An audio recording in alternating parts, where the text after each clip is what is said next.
Ted Bundy, a notorious serial killer who hid his wicked nature behind a charming grin and well-groomed hair, hardly needs an introduction. Ted Bundy confessed to killing 28 women between 1974 and 1978, although investigators feared he killed many more. A few women have survived their interactions with Ted Bundy. Millions have been fascinated by Bundy's heinous actions for decades, including his kidnapping, assault, and murder.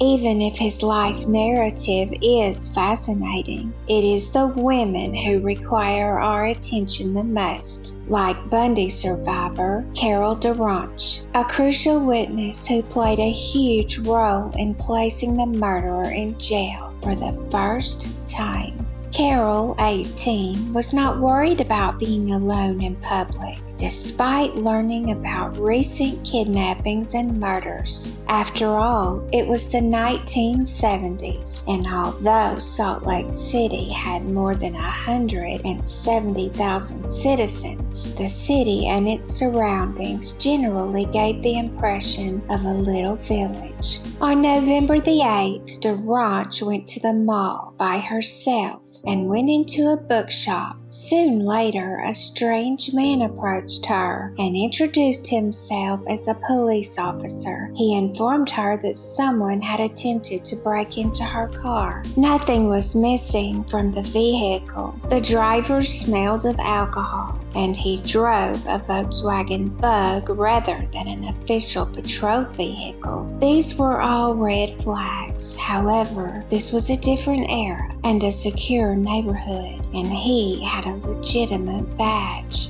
Carol stepped in his car and they started driving. She realized something was not right when he pulled up next to a school and noticed the passenger side door missing an easily accessible handle. He handcuffed one of her wrists, drew a revolver, and threatened to shoot her when she began to shake. I had never been so frightened in my entire life, DaRonch stated in the Netflix series. I know this is cliche, but my whole life went before my eyes. She eventually overpowered the man, unlocked the door, and made her getaway. I just fought with all my life, she continued. She had, which is fortunate. In a fit of anger, Bundy killed another woman 4 hours later. DaRonch was finally given good news after months of living in fear. Police wanted her to test her ability to recognize her attacker in a lineup after they detained a man who appeared to fit her description. DaRonch claimed that she recognized Bundy despite his attempts to change his look.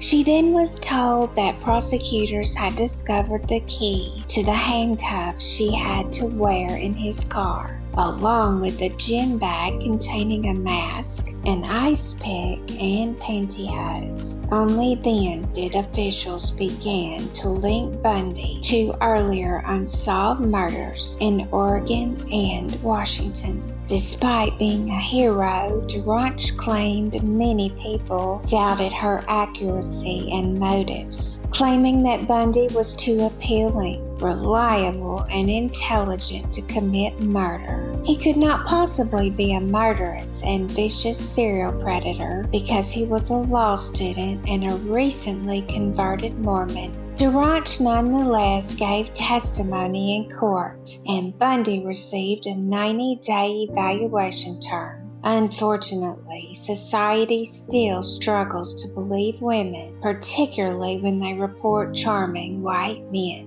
Other women have survived encounters with Bundy besides DaRonch. At least 4 more women who were viciously attacked at a Florida sorority house survived to share their harrowing tales. So Toria Kritsonis, Rhonda Stapley, Kathy Kleiner, and Karen Chandler. The real survivors of Bundy's frightening story are these women who are still scarred as a result of their experiences. They should be honored for their bravery. praised for sharing their stories, and remembered for escaping one of the most notorious serial killers to have ever lived. Not Bundy. I appreciate you watching and your continued support, and I hope you're enjoying this fall weather.